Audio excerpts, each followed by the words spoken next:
Vamos falar um pouquinho, né, sobre eu ia falar um mundo real, mas isso aqui é mundo real. Isso é mundo real, Isso né? é mundo real, né? O Marcelo Bresciani, ele é Master Coach, coordenador de TI, Coaching e PNL Master Practitioner, né? Practitioner, que é praticante, né? Você é mentor de desenvolvimento humano. Isso. Como é que você faz planejamentos de sessões de coaching? A gente utiliza a base, né, o conhecimento do PNL Practitioner, né, que foi desenvolvido, que foi lá na década de 70 nos Estados Unidos pelo John Grinder e Richard Bandler, né? Então a gente tem um conjunto de práticas, como se fosse um conjunto de boas práticas e exercícios. Um processo de coaching utilizando o PNL, ele sempre começa de uma forma, mas a gente não sabe como ele vai terminar. A gente sabe por onde a gente vai se direcionar, mas a gente não sabe por onde ele vai caminhar, por qual motivo. Porque cada pessoa é individual.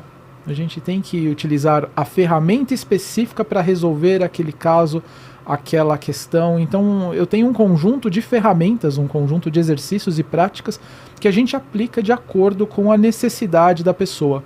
Eu acho que isso que é a inteligência humana, né? Você saber e ter a percepção, que é muito mais do que uma lógica, sabe? A pessoa não é 0 ou 1, a pessoa não é verdadeiro ou falso, né? A pessoa tem e se, talvez, se tem não... coisas que a inteligência não vai roubar. Ela não vai roubar. Não tem como. Então você precisa ter a sensibilidade, né? E é muito forte isso, nós precisamos ter, para você saber como tocar uma alma.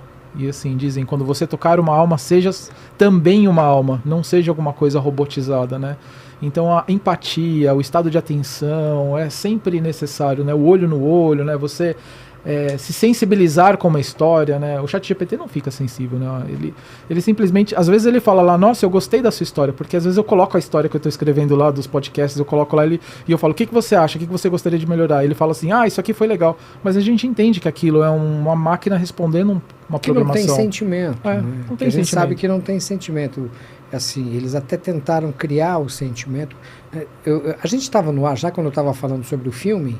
Nem lembro. Inteligência Artificial. A gente falou tanto já, né? Acho que não. Então, esse filme, ele mostra isso, né? Ele mostra que o menininho do filme, se vocês não assistiram, procurem, eu não sei onde vocês podem encontrar isso. Antigamente era em locadora. Né? Hoje em dia... Tem streamer agora. Mas eu não sei se a gente acha sabe qual esse filme. plataforma. Provavelmente no YouTube eles têm uma biblioteca de alugar. Provavelmente lá deve ter. E esse menininho, ele era um menininho que assim, ele foi criado com sentimento, né? Assim, o mundo acabou, só sobrou ele, né? Os anos se passaram, só sobrou ele, e ele com sentimento, porque ele queria uma família, né? Então assim, você como mentor de desenvolvimento humano, a máquina não vai chegar a esse ponto, né? Ela não vai substituir o ser humano nesse sentido. Ela não vai substituir, porque ela ainda está num estágio, né? Ainda, e essa palavra é bem perigosa quando eu falo ainda, né? Porque pode dizer que ela cresça. Mas ela está num estágio ainda que ela funciona como um ajudante. E um ajudante muito bom também, né? Mas ela não é capaz de olhar para você e detectar, assim, através da sensibilidade dela, assim, o que você precisa, como eu verdadeiramente posso te ajudar. Ela ajuda com o que a gente pergunta, né? Mas às vezes quando a gente conversa com um amigo, né? Você fala alguma coisa, né? Você faz uma colocação para ele, né? Ele tenta te ajudar, mas às vezes aquilo que você tá falando não é aquilo que você realmente percebe, ou aquilo que você realmente precisa, né? Então, às vezes as pessoas, elas têm essa sensibilidade de falar, esse discurso, né? Isso que ele tá me pedindo não é bem o que ele precisa. E a máquina, ela vai sempre no binário. Ela vai sempre no real. Olha, você precisa disso, tá aqui. Né? Exato. Ela é exata. Né? E nós temos essa sensibilidade para saber, olha, ele está me pedindo isso, porém não é isso que ele vai precisar.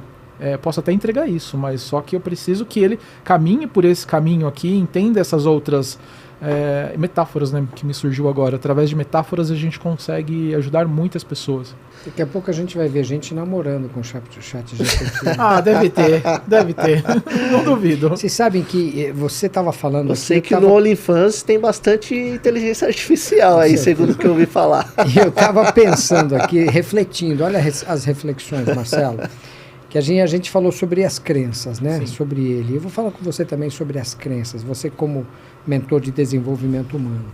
Você falou, a tecnologia, ela poupa muito tempo, né? Ela te economiza muito tempo.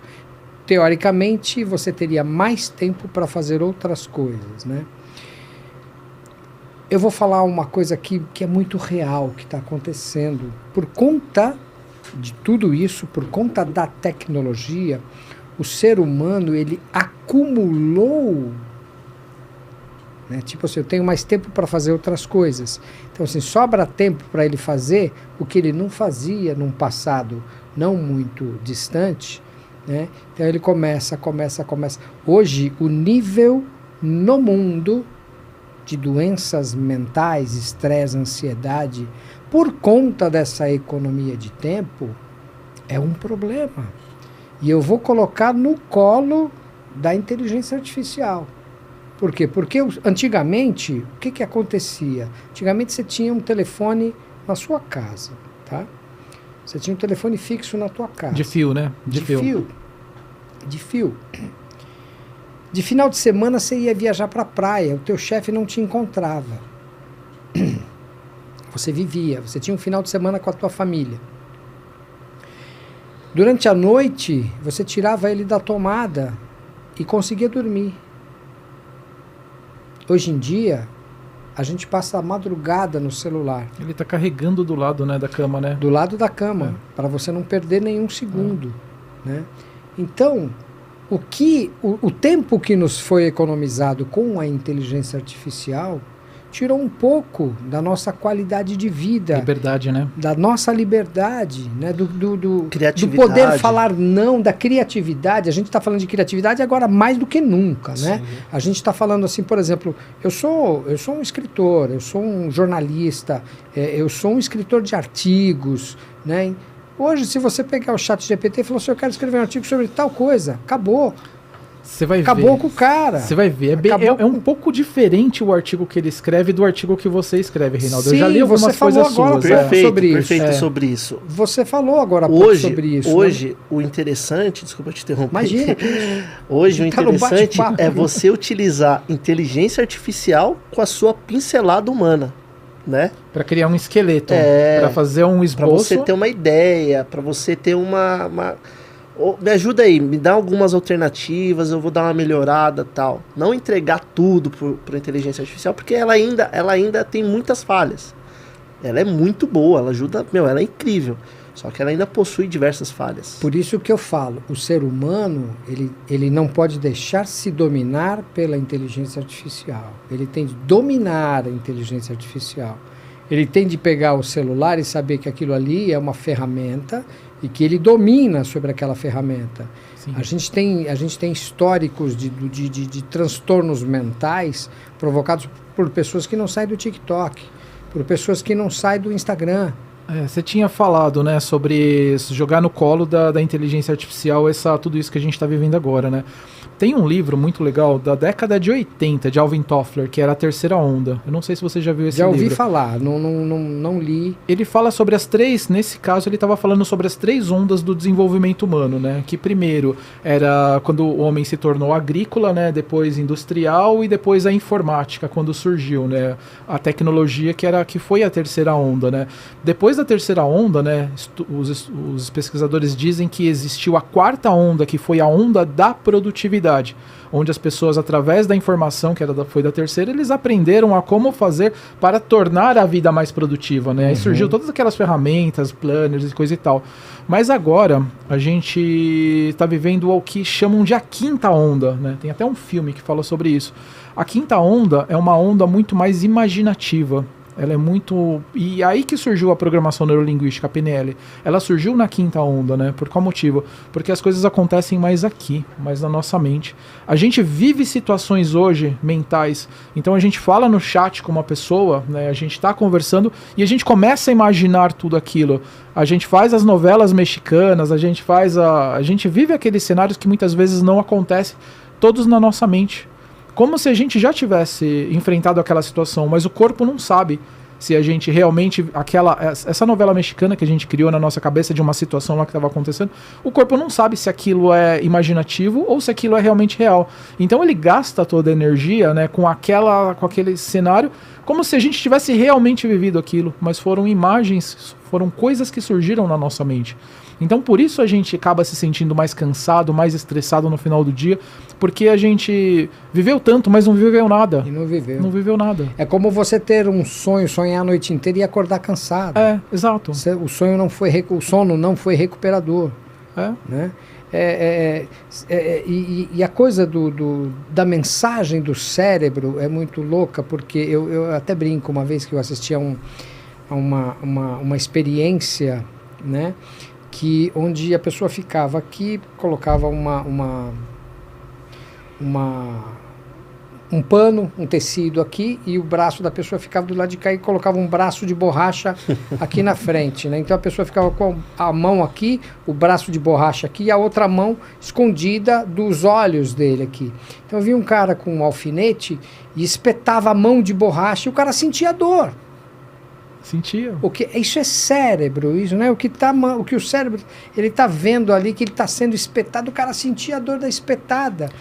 E é exatamente o que você falou, né? Tudo que você manda de mensagem para ele vai transferir, né? Ele vai transferir para o corpo. Muitas pessoas que têm problemas relacionados à ansiedade, né? Crises de depressão e tal, às vezes começa a sentir dores no corpo inteiro.